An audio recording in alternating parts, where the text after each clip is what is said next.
अस्सलामु अलैकुम वरहमतुल्लाहि वबरकातुहू। आऊज़ु बिल्लाहि मिनश्शैतानिर्रजीम बिस्मिल्लाहिर्रहमानिर्रहीम। और जब उनसे कहा जाता है कि तुम ज़मीन में फ़साद ना मचाओ तो वो कहते हैं कि हम तो इस्लाह करने वाले हैं। याद रखो, यही लोग फ़साद फैलाने वाले हैं, लेकिन इन्हें इस बात का एहसास नहीं है।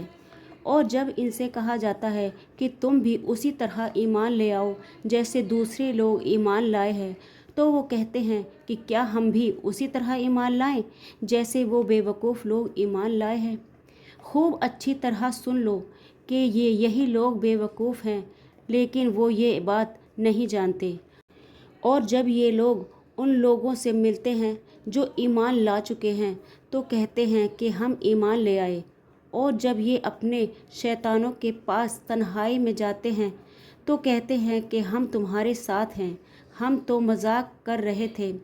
अल्लाह उनसे मजाक का मामला करता है और उन्हें इसी तरह ढील देता है कि वो अपनी सरकशी में भटकते रहें। ये वो लोग हैं जिन्होंने हिदायत के बदले गुमराही खरीद ली है, लिहाजा ना उनकी तिजारत में नफ़ा हुआ और ना उन्हें सही रास्ता नसीब हुआ।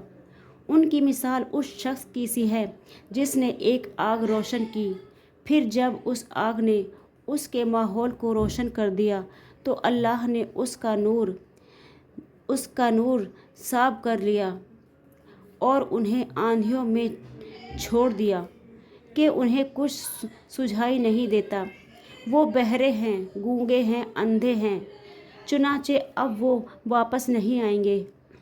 या फिर इन मुनाफिकों की मिसाल ऐसी है जैसे कि आसमान से बरसती एक बारिश हो जिसमें आंधियाँ भी हों और गरज भी और चमक भी।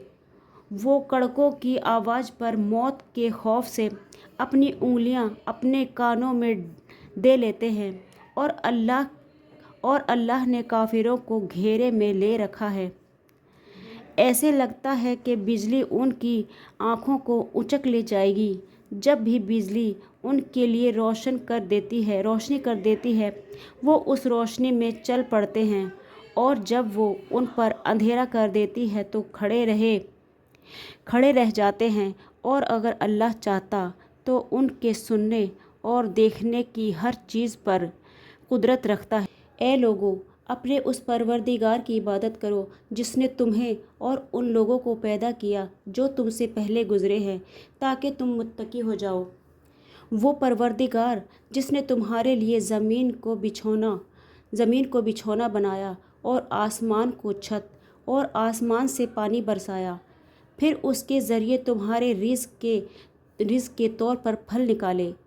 लिहाजा अल्लाह के साथ शरीक न ठहराओ जबकि तुम ये सब बातें जानते हो। और अगर तुम इस कुरान के बारे में ज़रा भी शक में हो जो हमने अपने बंदे मोहम्मद सल्लल्लाहु अलैहि वसल्लम पर उतारा है, तो इस जैसी कोई एक सूरत ही बना लाओ। और अगर सच्चे हो तो अल्लाह के सिवा अपने तमाम मददगारों को बुला लाओ। फिर भी अगर तुम ये काम ना कर सको और यकीनन कभी नहीं कर सकोगे, तो डरो उस आग से जिसका ईंधन इंसान और पत्थर होंगे, वो काफिरों के लिए तैयार की गई है। और जो लोग ईमान लाए हैं और उन्होंने नेक अमल किए हैं, उनको खुशखबरी दे दो कि उनके लिए ऐसे बागात तैयार हैं जिनके नीचे नहरें बहती होंगी। जब कभी उनको उन बागात में से कोई फल रिज़्क़ के तौर पर दिया जाएगा तो वो कहेंगे, ये तो वही है जो हमें पहले भी दिया गया था।